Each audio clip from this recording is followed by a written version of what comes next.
ঝেলছি। আমি বলবো আগামী 2026-এ আমরা পাখির চোখ করব, এই সরকারকে গণতান্ত্রিক প্রক্রিয়াতে বিতাড়িত করব। তবে হ্যাঁ, 2024-এ আমি আবারও বলছি, আমি তো ডায়মন্ড হারবার সিটে কনসেন্ট্রেট করেই রেখেছি। আমাদের বিশ্বজিৎ দা বললেন ডায়মন্ড হারবারে পরাজিত করে ভিক্টোরিয়া হাউসের সামনে আমরা বিজয় উৎসব করব। যদি আমাকে অনুমোদন দেয়, আপনারা নিশ্চয়ই জানেন আমি লড়াই করতে প্রস্তুত আছি। এখন আমি নমিনেশন জমা করিনি, তাতেই দেখছি কালীঘাট থরথর করে কাঁপতে শুরু করেছে। তাতেই বলছে কি বিধবা ভাতা না বার্ধক্য ভাতা শুরু হয়েছে। আজকে বছর হয়ে গেল, 12 বছর পরে, প্রায় 9 বছর পরে ঘুম ভেঙেছে। আমি যদি নমিনেশন করি তাহলে পিসি ভাইপোর কি হবে বোঝাই যাচ্ছে। তবে একটা কথা বলে রাখি, 2024-এ ভাইপোকে পরাজিত করে কালীঘাটে পাঠাবো।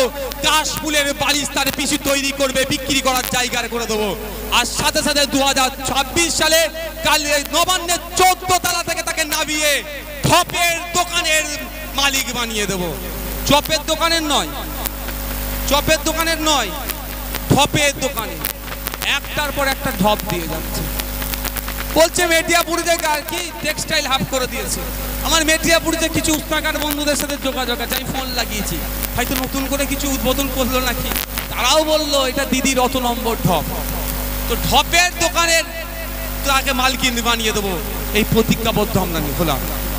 আমরা গণতন্ত্র রক্ষার লড়াই এসেছি, আর আমাদেরকে কিভাবে দমন পীড়ন করা হচ্ছে, অন্যায়ভাবে আমাদের কর্মীদেরকে কিভাবে ডিস্টার্ব করা হচ্ছে আমরা ভুলে যাচ্ছি না। আমি কর্মী বন্ধুদেরকে বলবো, আবারও বলছি, হাওতাশার কোনো জায়গা নয়। যে রাস্তায় আমরা হাঁটছি আজকে হয়তো কাটা বিছানো আছে, তা বলে যে আগামীতেও কাটা বিছানো থাকবে এটা মোটেও ভাববেন না। আজকে আমরা একটা খারাপ সময় পার করছি, আগামীতেও এই খারাপ সময় থাকবে এটা মোটেও ভাববেন না। আগামীতে অবশ্যই আমাদের ভালো আছে, আমাদের কল্যাণকর 9 দিন আসছে, সেটা আমরা অপেক্ষা করছি। আমরা যখনই সরকারকে প্রশ্ন করছি কি বিশ্ব বাণিজ্য শিল্প সম্মেলন না কি বিশ্ববঙ্গ শিল্প সম্মেলন করেছিল, সে প্রশ্ন করেছিলাম আমরা। বিধানসভায় যে কোশ্চেনগুলো জমা দেওয়া হয় যতক্ষণ না পাবলিশ হয় সেই প্রশ্ন সম্পর্কে বলা যায় না। কিন্তু দুঃখের বিষয়, এমন কিছু কোশ্চেন জমা দিয়ে আছে আইএসএফ এর পক্ষ থেকে তথা সংযুক্ত মোর্চার একমাত্র বিধায়ক জমা দিয়ে রেখেছে, সেই প্রশ্নের উত্তর দেওয়ার এদের সৎ সাহস নেই, হয়তো সেটাকে বাইপাস করে দেয়। এই মর্মে প্রশ্ন জমা দিয়ে আছে এই বাণিজ্য সম্মেলনে। তবে আমি মিডিয়ার মাধ্যমে প্রশ্ন করেছিলাম, দেখেছিলাম গত বছরে বাণিজ্য সম্মেলনের শেষে বলেছিল অত হাজার কোটি টাকা ইনভেস্ট করবে বলে তার খসড়া দিয়ে দিয়েছিল। আমি এবছর মিডিয়ার মাধ্যমে, যারা সামনে বন্ধুরা আছেন আপনাদের মাধ্যমে সরকারের কাছে জানতে চেয়েছিলাম বিগত বছরে যে প্রমিস করেছিল সেই প্রমিস অনুযায়ী শিল্পপতিরা, উদ্যোগপতিরা কত টাকা কোন কোন জায়গায় ইনভেস্ট করেছে এবং ইনভেস্টের ফলে বাংলার কত ছেলে মেয়ে চাকরি পেয়েছে এবং বাংলার কত রাজস্ব এসেছে তার ডেটাটা দেওয়া হোক। আমি তো একদম নিশ্চিত ছিলাম সে ডেটা দেবে না, কারণ সাথে আরেকটা কথা বলেছিলাম, গত বছরে এই শিল্প সম্মেলন করতে গিয়ে এই মৎস্যের নামে, আমি মনে করি এটা মৎস্য ছাড়া আর কিছু নয়, জনগণের ট্যাক্সের টাকাকে উচ্ছন্নে দেওয়া হয়েছে। এই মৎস্যের নামে একটা খাবারের প্লেট 3500, 4500 বিভিন্ন ক্যাটাগরির খাবারের প্লেট ছিল, সেইগুলোর জন্য কত কোটি টাকা খরচ করেছে রাজ্য সরকার তারও ডেটা দেওয়া হোক। দিনের শেষে হয়তো যে ডেটা তারা দিত দেখা যেত এটাই যে টাকাটা খরচ করেছে রাজ্যের পক্ষ থেকে শিল্প সম্মেলনটা করতে গিয়ে তার অনেক কম অংশ টাকা ইনভেস্ট হয়েছে আমাদের রাজ্যে। আমাদের রাজ্যে ইনভেস্ট কিভাবে হবে? ওই দিন কি আমাদের রাজ্য থেকে শিল্পপতিরা মুখ ফিরিয়ে নিয়েছিল যেই দিনকে টাটাকে রাজ্য থেকে বিতাড়িত করেছিল। আমি দায়িত্ব নিয়ে বলতে পারি মমতা ব্যানার্জির স্নেহধন্য অনেক বড় বড় উদ্যোগপতি শিল্পপতিরা আছে, তারাও বাংলাতে ইনভেস্ট করতে ভয় পাচ্ছে, ইনভেস্ট করতে চাইছে না, কারণ কিছু মমতা ব্যানার্জির দামাল ভাই ভাইপোরা আছে যাদের তোলাবাজির কারণে বাংলা থেকে শিল্পপতিরা চলে যাচ্ছে। তো এদের হাত থেকে বাঁচতে গেলে বাংলায় শিল্প আনতে গেলে মমতা ব্যানার্জিকে সর্বপ্রথম বাংলা থেকে বিতাড়িত করতে হবে। তাই বন্ধুগণ, আবারও বলবো, রাইট টু রিকল নয়, আমাদেরকে ভোটের মাধ্যমে এদেরকে বিতাড়িত করতে হবে। বিতাড়িতের প্রথম স্টেপ হবে লোকসভা নির্বাচন। এই লোকসভা নির্বাচনে এদেরকে প্রতিহত করতে হবে। বিজেপি এবং তৃণমূলকে একইভাবে হারাতে হবে এবং 2026 নির্বাচনে সম্পূর্ণরূপে বাংলা থেকে বিজেপি এবং তৃণমূলের বিদায় ঘণ্টা বাজিয়ে দিতে হবে। এটা আমাদেরকে দায়িত্ব নিতে হবে। আর যদি আমরা দায়িত্ব না নিই, ওই রকম হবে। রায়গঞ্জের তৃণমূলের যে নেতারা আছে, আমরা ভেবে পাচ্ছি না তাদের মুখে কি তারা কুলু পেটে রেখেছে। এমস তো রায়গঞ্জে হওয়ার কথা শুনেছিলাম, যেখানে হয়েছে আরো হোক, আমরা চাইবো।